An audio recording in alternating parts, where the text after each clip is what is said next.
आशिया कपमध्ये आज भारत आणि पाकिस्तान दरम्यान हाय व्होल्टेज सामना। ऑपरेशन सिंदूर नंतर पहिल्यांदाच दोन्ही देशांचे संघ येणार आमने सामने।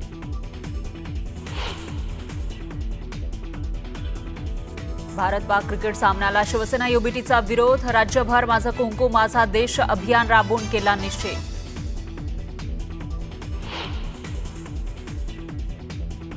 मोदी रशिया युक्रेन युद्ध थांबवू शकतात, मात्र भारत पाक सामना थांबवू शकत नाही। भारत पाक सामन्यावरून संजय राऊतांची टीका।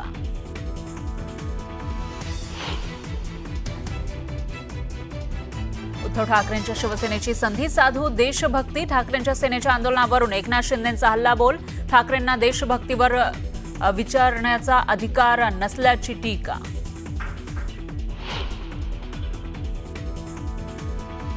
सरकारनं काढलेल्या GRमुळे ओबीसींच्या आरक्षणावर गदा येणार नाही। आमच्या सरकारच्या काळातच ओबीसींसाठीचे निर्णय। देवेंद्र फडणवीसांचं वक्तव्य।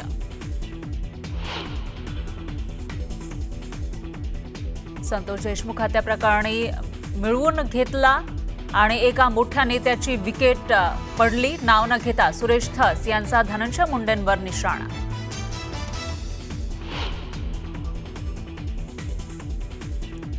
विदर्भ आणि मराठवाड्यामधल्या अनेक जिल्ह्यांना पावसानं झोडपलं। गोसेखुर्दमधून होणाऱ्या विसर्गामुळे वैनगंगा नदीच्या पाणी पातळीमध्ये वाढ।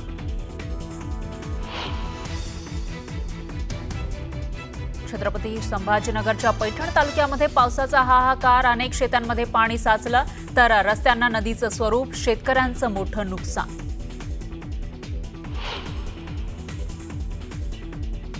नाशिकमध्ये मराठा विद्याप्रसारक संस्थेच्या वार्षिक सभेत राडा। संस्थेच्या खासगी विद्यापीठाच्या मुद्द्यावरून सत्ताधारी आणि विरोधकांमध्ये व्यासपीठावरच बाचाबाची आणि धक्काबुक्की।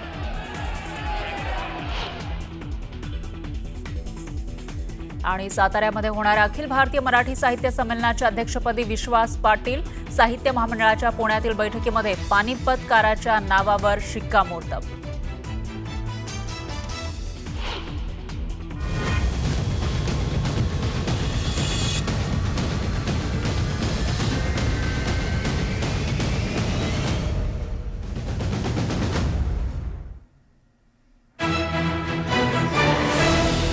नमस्कार, मी फराह खान। तुम्ही बघताय महाराष्ट्राचं number 1 Marathi news channel news 18 Lokmat आणि महाराष्ट्राची खबरबात। या बुलेटिनच्या सुरुवातीला आढावा घेऊयात दिवसभरातील महत्त्वाच्या घडामोडींचा। दिवसभरातली सर्वात मोठी बातमी म्हणजे दुबईमध्ये होणारा भारत विरुद्ध पाकिस्तान सामना। पहलगाम दहशतवादी हल्ल्यानंतर आशिया कप स्पर्धेमध्ये कट्टर प्रतिस्पर्धी असलेले भारत आणि पाकिस्तान पहिल्यांदाच आमने सामने येत आहेत। याच भारत आणि पाकिस्तान सामन्यावरून राज्यामध्ये राजकारण सुरू आहे। उद्धव ठाकरेंच्या शिवसेनेनं या विरोधामध्ये राज्यभरात आंदोलन केलंय, तर युबीटी नेत्यांनी भाजपवर जोरदार टीका केली आहे। मुख्यमंत्री फडणवीसांच्या देवाभाऊ कॅम्पेन विरोधात आता राष्ट्रवादीनं देवा तूच सांग म्हणत प्रत्युत्तर दिल्याचं पाहायला मिळालं।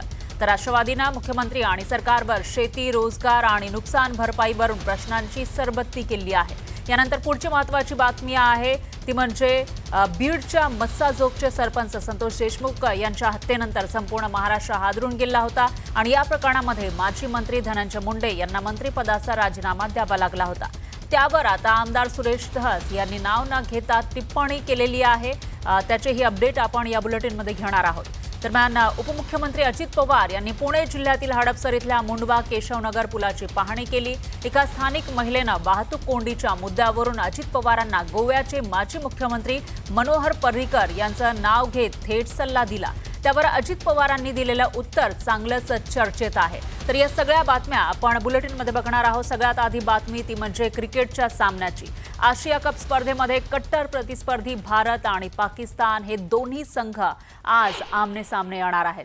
हा सामना दुबईमधल्या दुबई आंतरराष्ट्रीय क्रिकेट स्टेडियमवर रंगणार आहे। भारतीय संघानं या स्पर्धेतील पहिल्या सामन्यामध्ये UAEचा एकतर्फी पराभव केलाय, तर पाकिस्ताननं पहिल्या लढतीमध्ये ओमानचा पराभव केला आहे। हा सामना आता सुपर 4 मध्ये जाण्याच्या दृष्टीने अतिशय महत्त्वाचा आहे।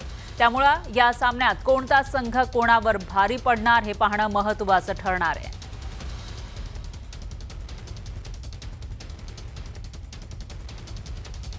भारतीय सैन्यानं सहभागी व्हायचं की नाही याबद्दल अनेक प्रतिक्रिया येतात। काही तरुण मंडळी आता माझ्यासोबत आहेत।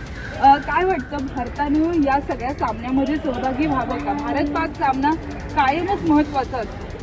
ना यावेळेस तरी जो एशिया कपमध्ये जी मॅच चालू आहे इंडिया पाकिस्तानची आज आहे रविवारी, त्याच्यामध्ये इंडियाने पाकिस्तानसोबत नाही खेळावं. कारण आता रिसेंटली जो पहलगाममध्ये अटॅक झाला त्याच्यानंतर मग आपण ऑपरेशन सिंदूर केलं. त्याच्यानंतर मग आपण बॉयकॉट पाकिस्तानाची स्कीम राबवली, त्याच्यामध्ये आपण त्यांचं पाणी बंद केलं. इंडियन्स लेजंड लीग म्हणून पण लीग झाली, त्याच्यामुळे पण आपले वरिष्ठ प्लेयर सुरेश रायना, युवराज सिंग या लोकांनी पण सेमीफायनलमध्ये पाकिस्तान आली म्हणून त्यांनी बॅक ऑफ केला आणि सामना नाही खेळला. तर आपण समजा पाकिस्तानला बॉयकॉट करतोय तर पूर्णपणे बॉयकॉट करावं, हेच मला वाटतं. तुला काय वाटतं? बिलकुल या सामन्याला बॉयकॉट केलं पाहिजे. कारण का पाकिस्तानची गव्हर्नमेंट जी आहे ती टेररिस्टला फंड करते आणि तोच फंड टेररिस्ट आपल्या सैन्यांना शहीद करण्यासाठी वापरला म्हणजे हे करतात ते.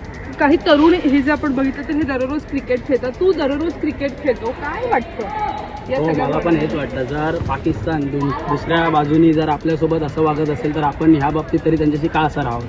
मला तरी वाटतं नाही सामना केला पाहिजे. आणि काय काय आपल्या भारतीय सैन्य जे आहेत त्यांना पाकिस्ताननी फंड्स दिले आहेत, ते म्हणजे आपल्यात काहीतरी त्यांना इन्फॉर्मेशन देत आहेत, तर हे चुकीचं वाटतंय मला. खरं तर ऑपरेशन सिंदूर नंतर अनेक पद्धतीनं त्याच्या प्रतिक्रिया आलेल्या होत्या आणि तरुणांनी सुद्धा या सामन्याला न बघण्याचा निर्णय घेतला आहे. परंतु ज्या पद्धतीनं राजकीय वलय या संपूर्ण प्रकरणामध्ये भारत आणि पाकच्या सामन्याबद्दल निर्माण झाले, त्यातनं प्रत्येकानं निर्णय घेणं सुद्धा गरजेचं आहे. सुस्मिता भदाणे पाटील, न्यूज 18 लोकमत, मुंबई. भारत पाकिस्तान काफ़ी एक्साइटिंग मैच है ये ऑब्वियसली. इंडिया पाकिस्तान है, एशिया कप का मैच है, तो हम बहुत एक्साइटेड हैं देखने के लिए कि कैसा होता है. ऑब्वियसली इंडिया थोड़ी सुपीरियर टीम है और जैसा पिछला मैच वो जीती है तो काफ़ी हाई ऑन कॉन्फिडेंस होगी.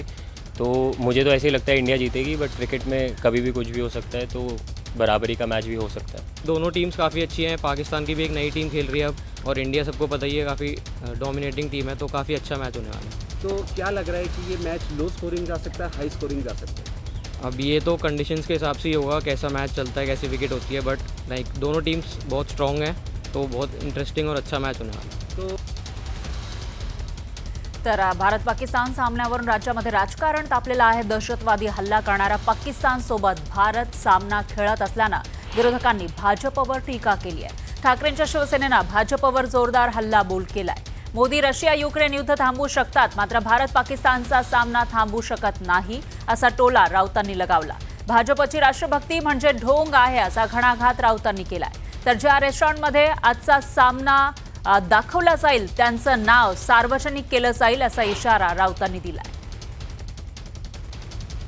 तर भारत आणि पाकचा जो सामना होणार आहे, क्रिकेट मॅच होणार आहे, त्याच्यावरून राजकारण तापल्याचं पाहायला मिळतं. राजकीय सामना पाहायला मिळतोय, कारण पहलगाममध्ये अटॅक झालेला होता आणि त्यानंतर